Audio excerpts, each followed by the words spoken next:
নমস্কার বন্ধুরা, welcome to my channel my fortune story. আশা করছি আপনারা সবাই ভালো আছেন। ফিরলাম নতুন ভিডিও নিয়ে। ভিডিওটি সম্পূর্ণ দেখার অনুরোধ রইল। আর ভিডিওটি দেখে যদি ভালো লেগে থাকে তাহলে প্লিজ একটা লাইক করে দেবেন। আর অবশ্যই সাবস্ক্রাইব করে আমার চ্যানেলটিকে আমার পাশে থাকবেন। যারা যারা এতদিনে আমার চ্যানেলটি সাবস্ক্রাইব করে নিয়েছেন তাদের জানাই অসংখ্য ধন্যবাদ। আর যারা যারা এখনও সাবস্ক্রাইব করেননি তাদের কাছে সাবস্ক্রাইব করবার অনুরোধ রইল।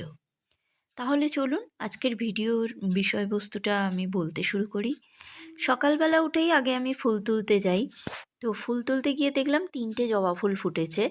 আর প্রজাপতিগুলো না ভীষণভাবে এখন উড়ে গাছে বসছে, ঘরের ভেতর চলে আসছে। আসলে ঠান্ডা পড়ছে তো, তো ওরাও বুঝতে পারছে প্রকৃতির পরিবর্তন। আর দেখতে এত সুন্দর লাগছে, তাই ভাবলাম যে একটু ক্যামেরাবন্দি করে আপনাদেরও দেখানো যাক। এরপরে রোজকারের মতো দিব্যকে তুলতে অনেকটাই টাইম লেগেছে। তারপরে ওকে রেডি করানো, খাওয়ানো, খাইয়ে এবার আমি ওকে স্কুলে দিয়ে আসছি। আজকে ওর যেহেতু পরীক্ষা চলছে তাই ওর স্কুলের ব্যাগ নিতে হয়নি, এমনিই চলে গেছে। ওখান থেকেই পেন্সিল দেবে বা যা কিছু দরকার ওখান স্কুল থেকেই দিয়ে দেয়, শুধু ক্রেয়ন বক্সটা নিয়ে যেতে হয়। তো আজকে তো আর ড্রয়িং পরীক্ষা নয়, তাই ক্রেয়ন বক্স দেওয়ার ব্যাপার নেই। তো আমি ওকে দিয়ে চলে এলাম স্কুলে। এবার ওখান থেকেই আমি আর কি ছোটোখাটো বাজার করে আনি। আর আজকে ওদের 1 ঘন্টা স্কুল হবে, সেটাই ওদের সামনে দাঁড়িয়ে ক্লার্করা বলে দিলেন যে আজকে ওদের 1 ঘন্টা পর ছুটি হয়ে যাবে।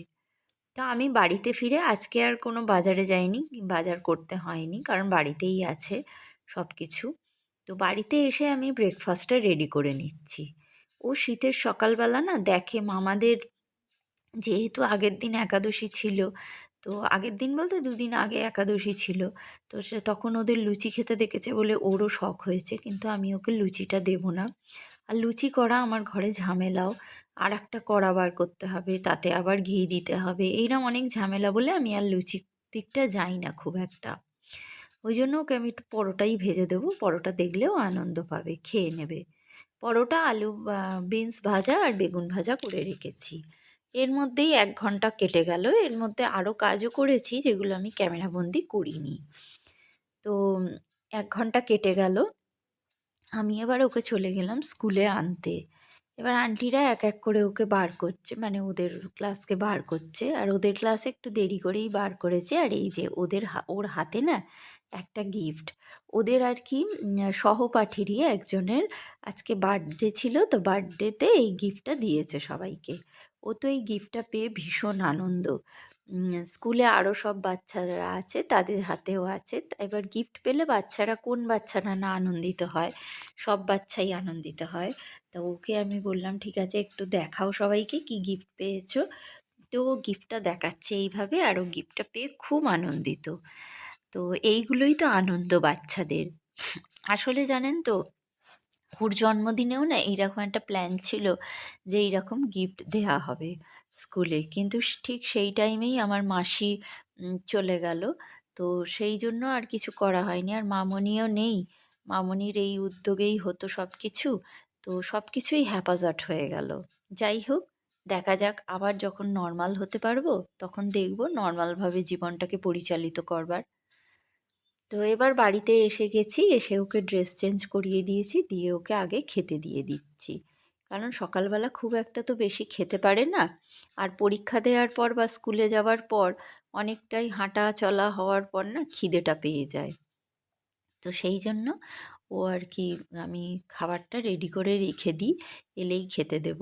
আর ও খেয়েও নিচ্ছে, এই টাইমটা খিদে পায়। আবার বলছিল মাম্মা, স্কুলে এখন টিফিন খাই না কেন আমরা? একটা ক্লাস হওয়ার পর বেল পড়ে, তারপরে আমরা টিফিন খাই, সেটা খাই না কেন? ও তো আর বোঝে না যে পরীক্ষার সময় টিফিন হয় না। আমি ওকে বললাম যে পরীক্ষার সময় টিফিন হয় না আর প্রেয়ার হয় না। তো এইভাবেই চলে। ওর তো আসলে জীবনে প্রথম পরীক্ষা আর কি, মানে ফাইনাল পরীক্ষা প্রথম। তো সেই জন্য আর কি ও একটু বুঝতে অসুবিধে হচ্ছে। আর আমি ওকে গালগাল করে দিলাম, এবার ও একা একাই সব খেয়ে নেবে। আর একটু দুষ্টুমি করবেই, মাঝে মধ্যে এসে আমাকে দেখতে হবে। এরপর আরও আমি দুপুরবেলা আর ভিডিওটা কন্টিনিউ করিনি, ওকে পড়াতে বসেছিলাম সেই সব কিছু। তো এরপরে আবার সন্ধেবেলা ওর বাবা এলো, আজকে পাপা এলো। তো পাপার সঙ্গে আজকে আমার একটু বাইরে বেরোবার আছে, ওই জন্যই ওর পাপা এলো। কারণ বাইরে একটু সাইবারে যাওয়ার আছে। কারণ সেই আমি বলেছিলাম যে আমার সব ভিডিও ডিলিট হয়ে গেছে, বেড়াতে যাওয়ার আরও অনেক মানে অনেক কিছু আর কি ইম্পর্টেন্ট তথ্য আছে যেগুলো সমস্তটাই আর কি ডিলিট হয়ে গেছে। তো সেই জন্য আর কি আমি একটু সাইবারে যাব। আর ওর বাবার সঙ্গে আর একটু কেনাকাটাও আছে। তো আমরা সাইবারে গেলাম। সাইবারে আমাদের কোনো কাজ হয়নি, কারণ সবাই এখন এসআইআর নিয়ে ব্যস্ত। সেই জন্য কেউ আর এইসব কাজ করবে না এখন। তো সেই জন্য আমরা চলে এলাম জুতোর দোকানে। জুতোর দোকানে এসে জুতো দেখতে রাখলাম, কারণ ওর না পুরীতে গিয়ে আর এটা ওর যে জুতোটা ছিল কিটো, সেই জুতোটা ছিঁড়ে গেছে। তো সেই জন্য ওর বাবা বলল এখনই এখান থেকে কিনে নাও, দেখতে পেয়েছি রাস্তায় জুতোর দোকান। আমি বললাম ঠিক আছে চলো। আর জুতোর দোকানটা ভালো কোম্পানি রাখে, টাইটাস কোম্পানি রাখে, তারপরে প্যারাগন, ফ্লিপকার্ট, হ্যাঁ ফ্লিপকার্ট নাকি এই রকম একটা কি রাখে আর কি সব, মানে ভালো ভালো কোম্পানি। তো সেই জন্য আমি দেখলাম ঠিক আছে, বলছে যখন কিনে নেওয়াই ভালো, হাতের কাছে থাকলে এইভাবে কিনে নিলে এটাই সুবিধে। না হলে আলাদাভাবে সময় আর দেবো কোথায়, আর এটা তো আমাদের সময় থেকে আলাদাভাবেই সময় দিচ্ছি জিনিসপত্র কেনাকাটা করবার জন্য। তো সেই জন্য ওকে আমি এবার যে জুতোর দোকানের আর কি যিনি ছিলেন তিনি বললেন যে এই জুতোটা পরে আর কি ওকে হাঁটতে হবে, হাঁটার পর কোনটা ওর কমফোর্টেবল হবে সেটাই নেওয়া হবে। তো সেইটা হয়ে গেল চুজ করা। এবার আমারও এখানে থেকে জুতোগুলো পছন্দ হচ্ছে, কারণ এই রকম জুতো না ইউজ করাই বর্ষাকালে ভালো। এই জুতোগুলো পুরো হাওয়াই চটি হিসেবেও ব্যবহার করা যায়, আবার শু হিসেবেও ব্যবহার করা যায়, মানে সব ক্ষেত্রেই এটা ব্যবহার করা যায়। রোদে পুড়লেও এর কোনো অসুবিধে হয় না, আবার জলে ভিজলেও এ একই থাকে, এই রকম আর কি। তো আমিও একটা জুতো নিয়ে নিলাম ওখান থেকে। জুতো নিয়ে এবার আমরা চলে আসবো আর কি গ্রসারির উদ্দেশ্যে। তো দাদা দুটো ব্যাগই একসাথে করে দিলেন, আর আমার হাজব্যান্ড আর কি পেটিএমে পে করে দিল। আর আমরা এবার চলে আসছি। রাস্তায় আরও ছোটোখাটো কিছু কেনার ছিল, সেগুলো তো কিনেইছি। কিনবার পর এবার আমরা চলে আসবো একটা গ্রসারি শপে, কারণ আমার কিছুটা চাল কেনার দরকার আছে, তেল কেনার দরকার আছে। কারণ মাঝে হয়তো ওর পাপা আর আসবে না, আবার স্কুল নিয়ে ব্যস্ত হয়ে যাব। স্কুল দেখতে গেলে না ওর পাপার তো পেশেন্ট দেখা হয় না, তো মাঝে একটা সানডে বা কিছু এই রকম আর কি ওর পাপা আর কি অফ দেয়, দিলে ওই জায়গাটায় ওর পাপা পেশেন্টটা করিয়ে নিতে পারে। তো এই জন্যই আমি বললাম ঠিক আছে, যা কিছু কেনাকাটার করার, মানে রবিবার এলে যে কেনাকাটাটা করতাম সেটা তো আর হবে না, হয়তো পোস্টপন্ড হবে। ওর পাপা বলল যে পেশেন্ট যদি সেরকম না থাকে তাহলে আমি আসবো, আর পেশেন্টের চাপ থাকলে আমি আসতে পারবো না।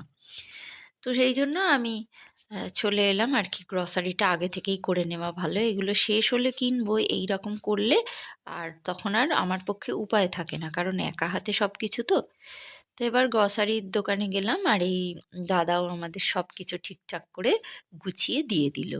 এইভাবে নিয়ে আমরা বাড়িতে চলে এলাম।